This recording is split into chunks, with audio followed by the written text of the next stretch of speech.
Welcome back, our fellow patriots, to the Save Our Republic daily video series. Today is the 99th episode of Save Our Republic. I'm going to talk about something that has really been overshadowed in recent years and really for a couple of generations, but I think is tremendously important to preserving American freedom and liberty.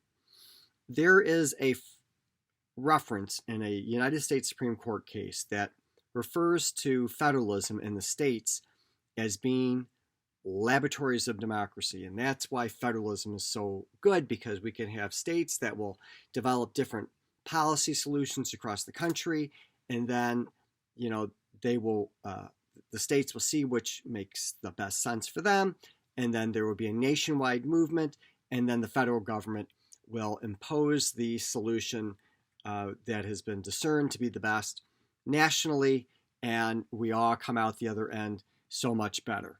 So it might be a little sloppy, it might take some time to allow that innovation, but eventually we have what I would like to call the one best solution.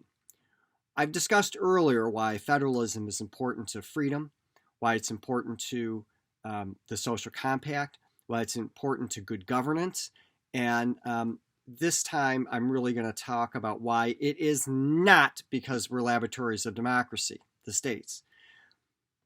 That has the arrogant presumption that someone, likely people in Congress and a president, would be able to look at the different circumstances and policy solutions adopted across the country and then determine, for the good of the whole nation, what is the best policy solution to impose from Washington, D.C. upon the states.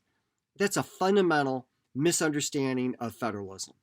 Federalism is intended, as I said before, to protect liberty, to create divisions of authority between the federal and state governments.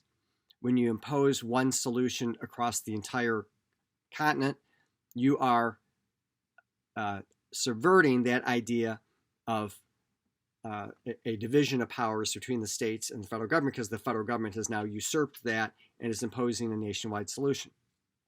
It's also supposed to improve and strengthen the social compact, that being that your local officials are going to be more responsive to the needs of a particular voter in a city, and then maybe a little less responsive but still more responsive in a county, and then a little less responsive but still more responsive in the nation, in the state. And then by the time you get up to the federal system, your voice and vote are very, very much diluted.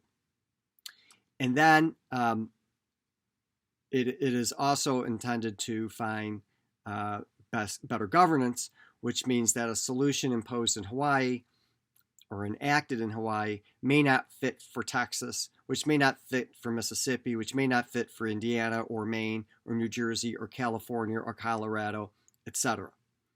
This idea of laboratories of democracy really means that, no, forget all that. Give us a few years to let the states kind of get along with experimenting with different issues and ideas, and then we will impose a nationwide solution. Quite frankly, what works in Texas may not work at all in Hawaii. How hard is that to figure out? There's something in Florida may not work in Detroit and in Michigan. So again, this idea of laboratories of democracy subvert the real reasons that we have federalism and is built on arrogant pretension, which we really shouldn't stand for. And with that, don't forget about America's Survival Guide at americasurvivalguide.com, Patriot Week at patriotweek.org, and the Patriot Lessons American History and Civics podcast. God bless you, and God bless America.